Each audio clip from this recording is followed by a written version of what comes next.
भारत के हर घर में, हर फर्स्ट एड बॉक्स में, हर स्कूल, हॉस्पिटल और क्लिनिक में एक बोतल जरूर होती है डेटॉल। लेकिन क्या आपने कभी सोचा है कैसे डेटॉल सिर्फ एक एंटीसेप्टिक नहीं बल्कि एक आदत बन चुका है? असल में इस छोटी सी बोतल के पीछे छुपी है एक कमाल की कहानी, एक ऐसी कहानी जिसने लाखों लोगों की जान बचाई, जो दुनिया की सबसे बड़ी जंग वर्ल्ड वॉर में सैनिकों का सबसे भरोसेमंद साथी बना। और सबसे इंटरेस्टिंग बात, जिस कंपनी ने इसे बनाया उसकी शुरुआत एक गरीब आदमी ने की थी जो पहले आटे की चक्की चलाता था। तो चलिए शुरू करते हैं 100 साल से भी ज्यादा पुरानी भरोसे की कहानी, यानी डेटॉल की कहानी।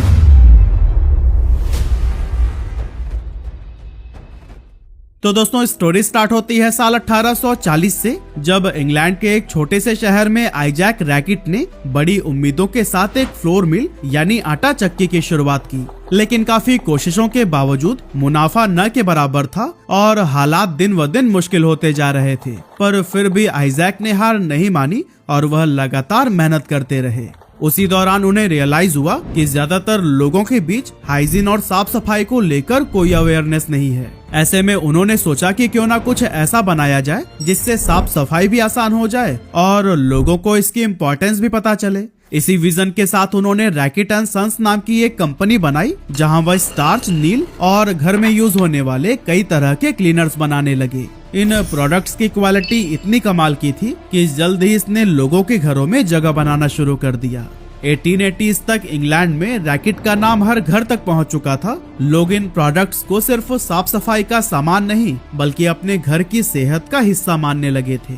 सब कुछ सही चल रहा था, कंपनी भी ग्रो कर रही थी, लेकिन असली गेम चेंजर आया 1929 में, जब एक साइंटिस्ट डॉक्टर विलियम रेनॉल्ड्स ने रैकेट कंपनी को ज्वाइन किया। असल में उस समय मेडिकल दुनिया की सोच कुछ और ही थी। लोग मानते थे कि बीमारियां सिर्फ शरीर के अंदर की गड़बड़ियों से होती है, जैसे कि डाइजेशन या फिर इंटरनल वीकनेस। इसीलिए ज्यादातर डॉक्टर्स बीमारियों को ट्रीट करने में लगे रहते थे, न कि प्रिवेंट करने में। लेकिन डॉक्टर रेनॉल्ड्स का मानना बिल्कुल अलग था। वो कहते थे कि बीमारियां बाहरी इन्फेक्शन से भी आती हैं, और उस टाइम एक बहुत ही खतरनाक इन्फेक्शन था प्यूरिपेरल सेप्सिस, जो कि बच्चों को जन्म देने के बाद महिलाओं को होता था। ये इन्फेक्शन इतना खतरनाक था कि 1930s में इससे हर साल लाखों महिलाओं की मौत हो रही थी। अब मार्केट में फिनाइल, मर्क्यूरिक क्लोराइड और फार्मालिन जैसे कीटाणुनाशक अवेलेबल थे, लेकिन उनके साथ कई तरह की प्रॉब्लम्स भी थी, जैसे कि उनकी स्मेल बहुत तेज होती थी, जिससे मरीजों को चक्कर आने लगते थे, स्किन पर जलन और इनफैक्ट कुछ केसेस में तो बर्न तक हो जाते थे। और सबसे बड़ा खतरा पता है, ये कंपाउंड ह्यूमन टिश्यूज के लिए भी सेफ नहीं थे और कुछ में तो कैंसर कॉजिंग एलिमेंट्स भी पाए गए थे। अब ऐसे में डॉक्टर रेनॉल्ड्स ने एक मिशन शुरू किया कि एक ऐसा कीटाणुनाशक बनाना है जो पावरफुल भी हो और सेफ भी, मतलब बैक्टीरिया को भी मारे, इंसानी स्किन पर इरिटेशन ना करे, हॉस्पिटल्स में रोज यूज किया जा सके और सबसे इम्पोर्टेंट, चाइल्ड बर्थ के बाद होने वाले इन्फेक्शंस को भी रोकने में मदद करे। रेनॉल्ड्स ने अपनी रिसर्च एकदम बेसिक से स्टार्ट की। हर केमिकल कंपाउंड को अलग अलग तरीके से टेस्ट किया, फॉर्मूलाज को बार बार बदला और दिन रात एक्सपेरिमेंट करते रहे। और फिर कई महीनों की मेहनत और सैकड़ों एक्सपेरिमेंट्स के बाद आखिरकार उन्होंने वो एंटीसेप्टिक लिक्विड बना ही लिया, जो कि ऊपर डिस्कस किए गए सभी प्रॉब्लम्स का सलूशन लेकर आया। और फिर रैकेट ने इसी पावरफुल फार्मूला को ही नाम दिया डेटॉल। अब प्रोडक्ट तो तैयार था, लेकिन रियल वर्ल्ड टेस्टिंग बाकी थी। डॉक्टर रेनॉल्ड्स और रैकेट की टीम ने सोचा कि टेस्ट वहीं करेंगे जहां इसकी सबसे ज्यादा जरूरत है, यानी कि मैटरनिटी वार्ड, जहां प्यूरिपेरल सेप्सिस सबसे कॉमन था। और फिर 1933 में लंदन के क्वीन चार्लोट मैटरनिटी हॉस्पिटल में शुरू हुआ डेटॉल का पहला ट्रायल। और दोस्तों, आपको बताते चलें कि ये हॉस्पिटल उस टाइम पर चाइल्ड बर्थ केयर के लिए काफी फेमस था। यहाँ के डॉक्टर्स और नर्सेस को क्लियर इंस्ट्रक्शंस दिए गए कि डेटॉल का यूज डिलीवरी के पहले और बाद में हाथ धोने के लिए, इंस्ट्रूमेंट्स को सैनिटाइज करने के लिए और वार्ड की साफ सफाई में किया जाएगा। और दोस्तों, इन स्टेप्स को लेने के बाद से जो हुआ वो किसी मेडिकल मिरेकल से कम नहीं था। सिर्फ 2 सालों के अंदर ही प्यूरिपेरल सेप्सिस के केसेस में 50% से भी ज्यादा की गिरावट आ गई। डॉक्टर्स ने तो खुले शब्दों में कहा कि Dettol is a game changer.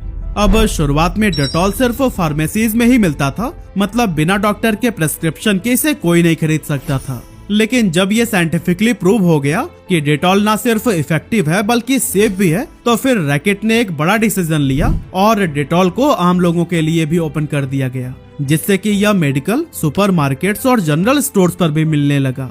और फिर 1930 से 1940 के बीच यह bottle Australia, New Zealand, south Africa, Canada और साउथ अमेरिका जैसे देशों में भी यूज किया जाने लगा। इसी बीच 1936 में डेटॉल इंडिया भी पहुंचा था, लेकिन यहाँ का सफर आसान बिल्कुल भी नहीं था, क्योंकि उस दौर में यहाँ हाइजीन को लेकर अवेयरनेस ऑलमोस्ट जीरो थी और लोग जख्मों पर नीम की पत्तियाँ, हल्दी या फिर घर के पुराने नुस्खे लगाना ही ज्यादा भरोसेमंद मानते थे। डेटॉल को लोग अंग्रेजों की दवा कहते थे और सोचते थे कि पानी के जैसा दिखने वाला ये लिक्विड आखिर क्या ही काम करेगा। उस समय तो हालत ये थी कि ज्यादातर गाँव में ना तो डॉक्टर्स थे, ना प्रॉपर हॉस्पिटल्स, और जो डॉक्टर्स थे भी वो किसी नए प्रोडक्ट को अपनाने में काफी हिचकिचाते थे।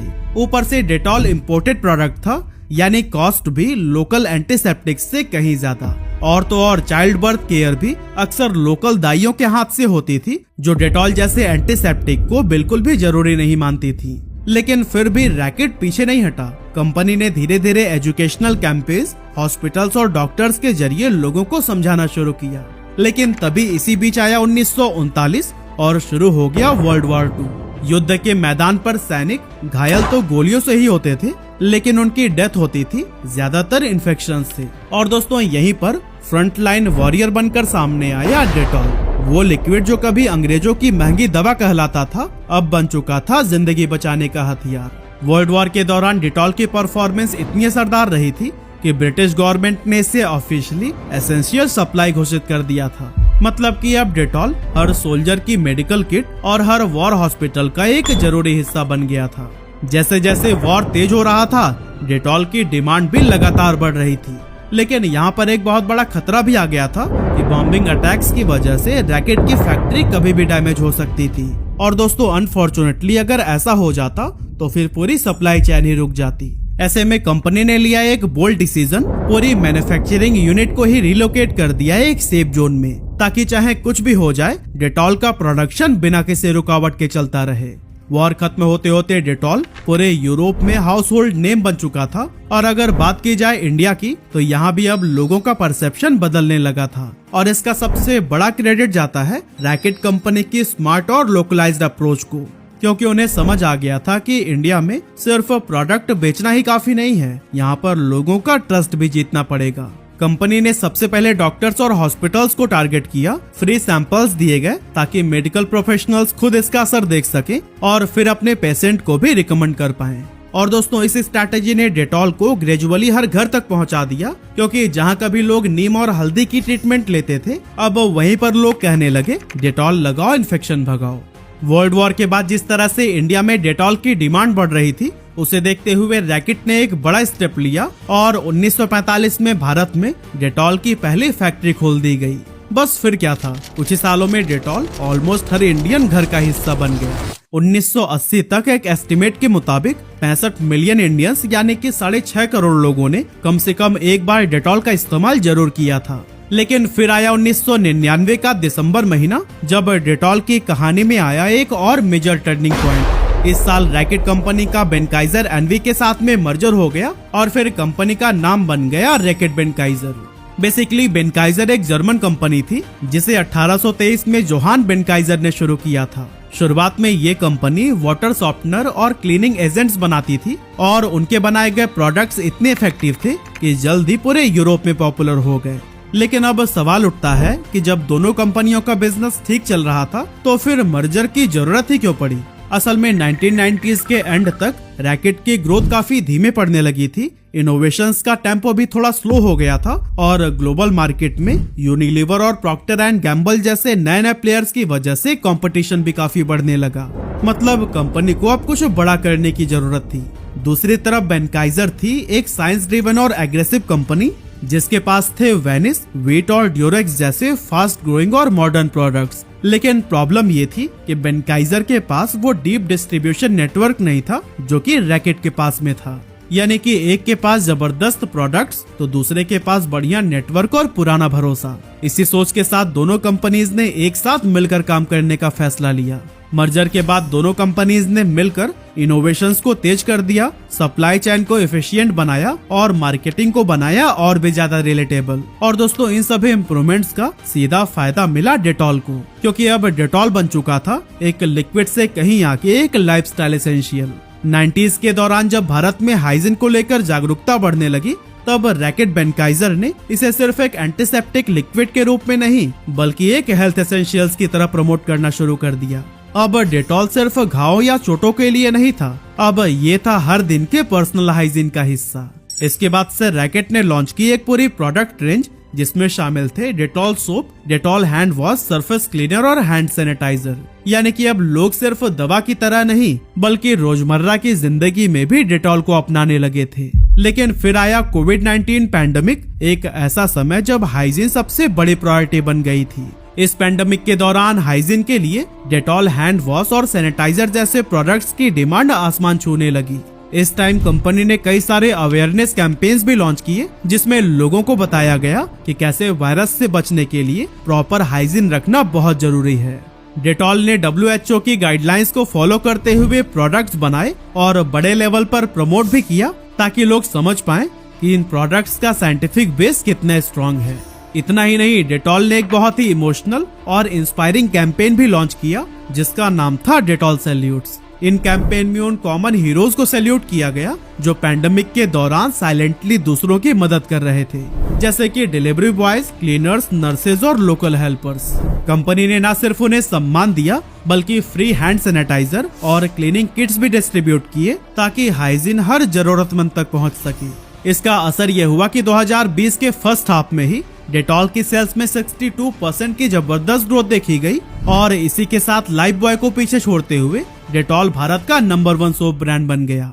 लेकिन दोस्तों, जहां सक्सेस होती है वहीं शुरू होती है असली टेस्टिंग, और डेटॉल के साथ भी कुछ ऐसा ही हुआ। जब डेटॉल की डिमांड रिकॉर्ड तोड़ रही थी तब शुरू हुआ एक लीगल वॉर, और सामने कोई और नहीं बल्कि उसका सबसे बड़ा कॉम्पिटिटर लाइफ बॉय था। असल में हुआ कुछ यूं कि रैकेट बेनकाइजर ने डेटॉल हैंड वॉश के एक टीवी एड में ऐसा साबुन दिखाया जो कि लुक्स वाइज काफी हद तक लाइफ बॉय जैसा ही लग रहा था। इस एड में मैसेज था कि डेटॉल हैंड वॉश साबुन की तुलना में बैक्टीरिया को मारने में ज्यादा इफेक्टिव है। अब लाइफ बॉय ये देखकर भड़क गया। उन्होंने इस पर स्ट्रॉन्ग ऑब्जेक्शन उठाई और डायरेक्टली रैकेट पर मिसलीडिंग एडवर्टीजमेंट का केस ठोक दिया। उनका कहना था कि ये सिर्फ एक एड नहीं, ये हमारे सालों से बनाए गए ट्रस्ट और रेप्यूटेशन पर सीधा हमला है। ये लीगल केस कुछ ही हफ्तों में मीडिया की सुर्खियों में आ गया। न्यूज चैनल्स, न्यूज़पेपर और डिजिटल प्लेटफॉर्म्स, हर जगह पर बस यही चर्चा थी, डेटॉल वर्सेस लाइफ बॉय में कौन जीतेगा ये ब्रांड वॉर।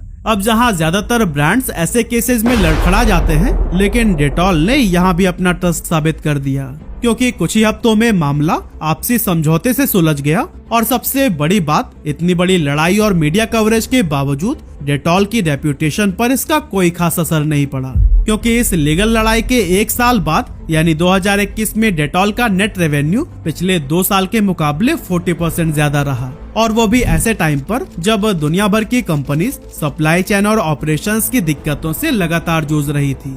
अब अगर आज की बात करें तो एंटीसेप्टिक लिक्विड सेगमेंट में डेटॉल का दबदबा इतना जबरदस्त है कि इसने लगभग 85% मार्केट शेयर पर कब्जा कर रखा है। वहीं लिक्विड हैंड वॉश कैटेगरी में भी डेटॉल भारत का सबसे बड़ा ब्रांड बना हुआ है, जहां इसका मार्केट शेयर करीब 60% है। इसके अलावा डेटॉल बार सोप कैटेगरी में न सिर्फ इंडिया का नंबर 1 सोप ब्रांड है, बल्कि यूएई, सऊदी अरबिया और मलेशिया जैसे कई सारे देशों में भी ये नंबर 1 की पोजीशन होल्ड करता है। और दोस्तों, डेटॉल की इस मजबूत ग्लोबल प्रेजेंस और दमदार ग्रोथ के पीछे रैकेट बेनकाइजर की जबरदस्त स्ट्रैटेजीज हैं। जैसे डेटॉल ने खुद को हमेशा सेफ्टी, हाइजीन और ट्रस्ट से जोड़ कर रखा। उनकी आइकॉनिक टैगलाइन डेटॉल का धुला सिर्फ एक लाइन नहीं बल्कि एक हैबिट बन गई।